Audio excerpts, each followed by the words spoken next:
Welcome everyone to the Wheels Museum on this beautiful summer day. I'm so thrilled to be here with Ann Edenfield Sweet and Charles Rundle, two of the fabulous volunteers at the Wheels Museum. It's really fabulous to have you both with me today. Also, we're having a Christy Hines concert and doing a lot of events all the time, so making progress all the time. Absolutely. And happy. So Ann, we've been friends a long time and I love you so much. Tell us a little bit about why you volunteer here at the Wheels Museum. Well, it all started because of you. Oh, because yes. I ran a nonprofit and you were starting to help us, for heaven's sakes. Here you were, executive director of a nonprofit, coming to help us.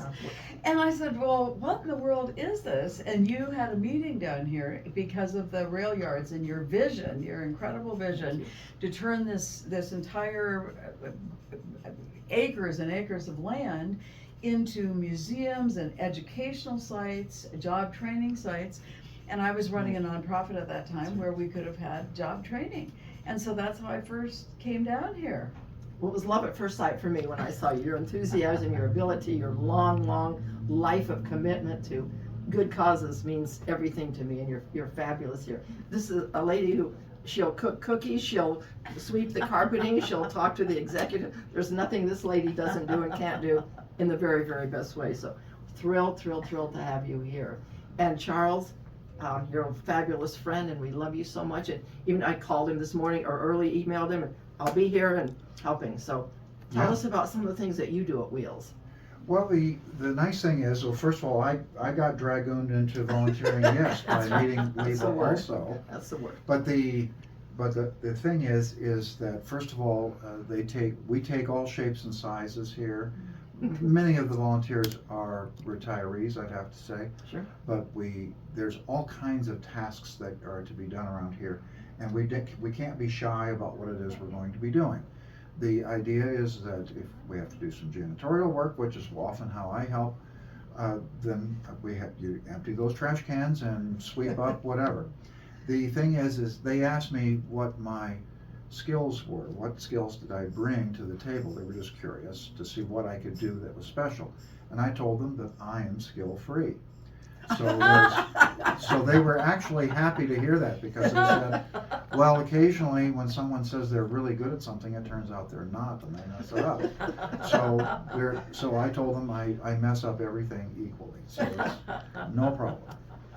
The opposite of what he's saying, of course, is true. Yeah. This is someone, I have never known anyone who knows so much history and so much information as this man. Very humble. You're both so humble, but you both know so much, and we have long conversations about history this morning. Well, that's the draw of this particular that's place. Right. That's right. Obviously, we have model trains, we have model cars, we have lots of things for the kiddos to come here and enjoy, and it is actually a joy to see them having such a good time.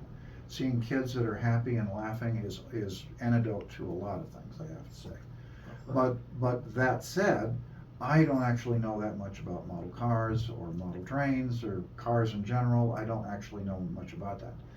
But what drew me here was the history of this place. The fact that this is where New Albuquerque started. That's what got me hooked on volunteering here. And so I made an effort to try to learn some of the history associated with that, which is, not too tough. You just have to read about it and figure it out.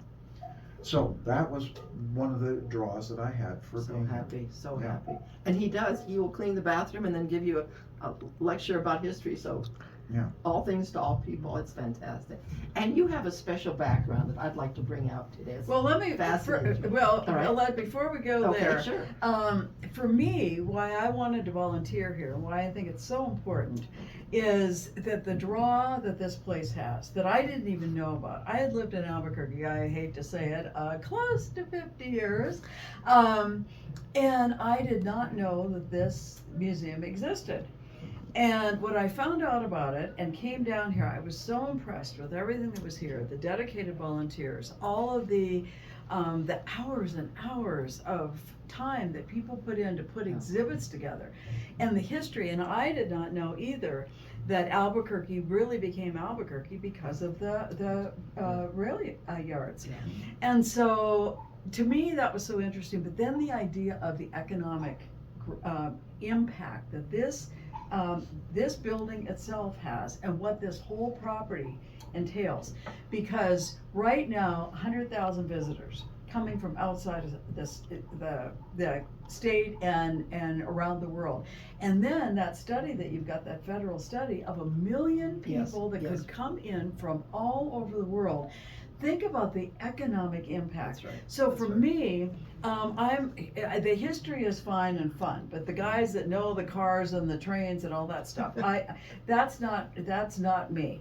What is for me is, let's bring the folks in, let's give them a place to come. I bring my grandchildren here, they absolutely adore it. I love to help with the birthday parties and the special events that are here, because people come and they have so much fun. You know, you go to a park and how many times can you go on the swing and wait your turn?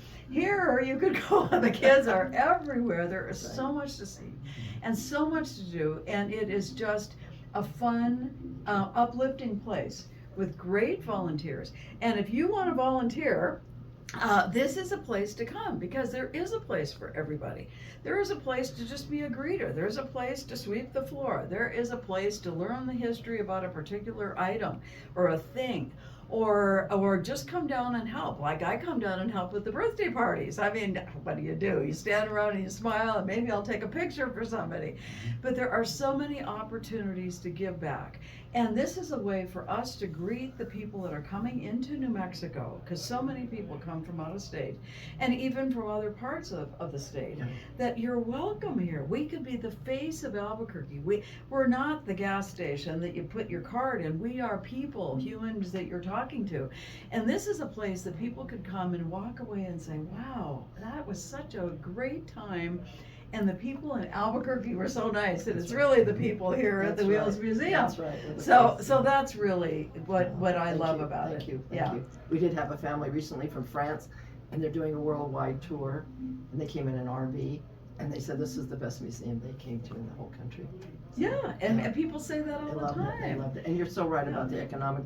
We did do a study that showed 1 million people a year coming, and we can do car shows, truck shows, train shows, airplane shows, to bring people from around the world. We're only 5 feet from the main line, so we can bring in anything. Well, we and like also there. the ability to host the people that have the money about the private rail cars. That's right. My gosh, just That's think of what a Exactly. and we're located on I-40, I-25, Yeah. easy to get here. We're 5 minutes from the airport, for heaven's sakes. People could fly in, they could come down here. That's right. In fact, the old days, I guess they used to have a train and a bus route that came straight from the airport right down here.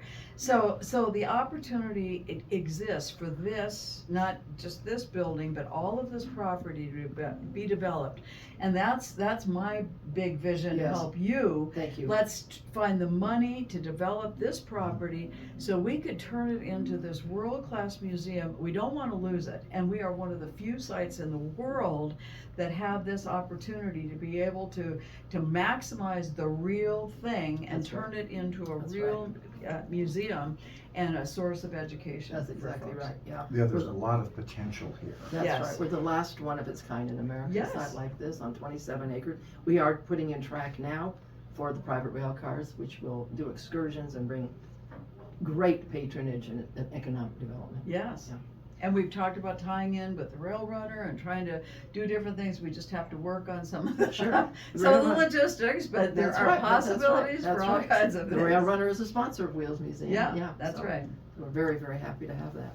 Yeah, we're looking for help.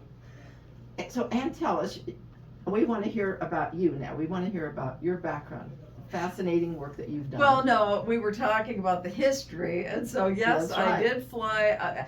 I was never based here, but I worked for Continental Airlines, which then became United Airlines. And so my husband and I, we were both airline people. We had worked for another airline, and I wanted to work for Continental because they gave the best service of all. And I had flown internationally all over the world. And so I got hired with Continental, and then we said, where are we going to live? Because we could have lived anywhere in the United States, Wow. because people commute from all over the place. And we chose Albuquerque. And I Smart. still choose Albuquerque Smart. all these years later. I was based in Houston. Now, who wants to be Ooh. based in Houston? Yeah. Okay. Then Denver, and Denver's okay, but I prefer for Denver folks, I prefer Albuquerque. That's right. You got it. And how can you eat without green chili? In That's the right, old that's days, right, you that's had right, to that's carry right. your green chili with you. You Yeah. couldn't get the green chili anywhere else.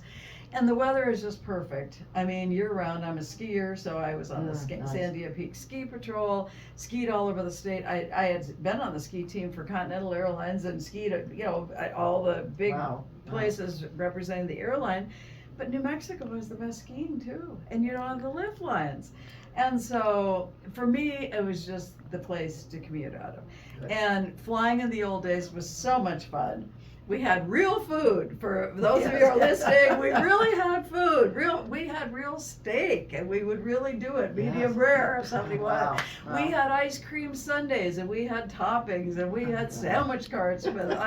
We had so much fun. We had real silverware, real napkins. Yes, Can you yes. imagine? Real glasses. I remember, yeah. Yes. Yeah. From here to Denver. Oh, when I was based in El Paso, I did El Paso turns all the time. El Paso, Albuquerque, Denver, and back.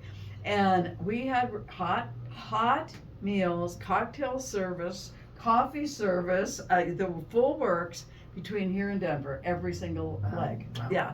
So it was fun, Wow. and of course, before 9/11, you could meet people at the gate.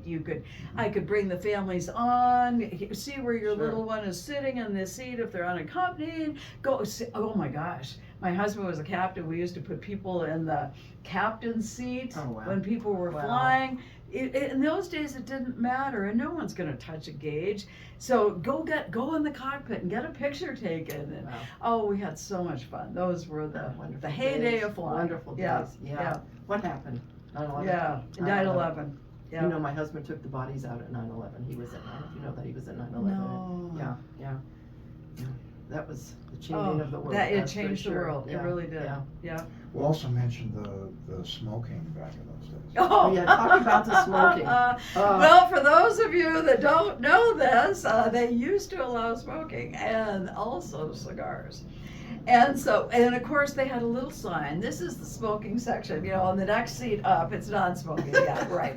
So I was notorious for getting on the airplane because I flew as the senior most of the time. And I'd get on and say, excuse me, but we've had a couple passengers that have asked that you put out your cigarettes for a little while to clear the air so we can have some clean air here for a little bit. And as soon as I get word from the passengers, then we will turn the smoking sign back on.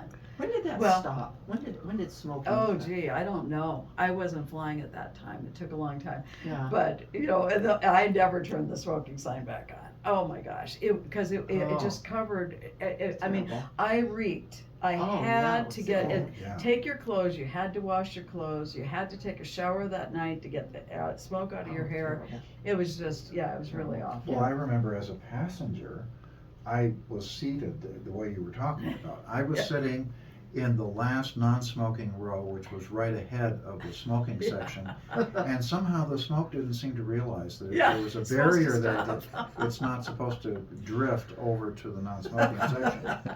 So no one told the smoke that. So it made no difference. Oh, no, the cabin was filled with Oh, it was smoke. terrible. Yeah. Yeah. We're doing a fabulous new aviation exhibit here. I don't know if you've seen that. Yeah, yet. You've seen, yeah. yeah. So we have model airplanes. We just hung an airplane that took 800 hours to build, a wooden airplane. We have another small airplane, and we are negotiating with Eclipse Aero to get a jet. So we're hoping that will work. But we're really upping our aviation Yeah, experience, which is so important to New Mexico. absolutely, Yeah. it is. Well, Yeah. I'm old enough to remember when Southwest Airlines had their attendants wearing hot pants. Oh, I that wore was- hot pants. That was Yeah, a that uniform. was the thing Yeah. in those Wow. days, and they Oh, had yeah. Things have propellers. changed. They had propellers on the planes. This Wow. is Southwest that had the propellers. Do you know how many airlines fly into Albuquerque now? I don't know. Oh boy, no. I don't know. It changes all the time I suppose, because yeah. of It is 'Cause we've got a- international. oh, sure, we're international, Yeah. and it depends on if you get the contract or not. We've had the staples out there, of course, United, American Delta.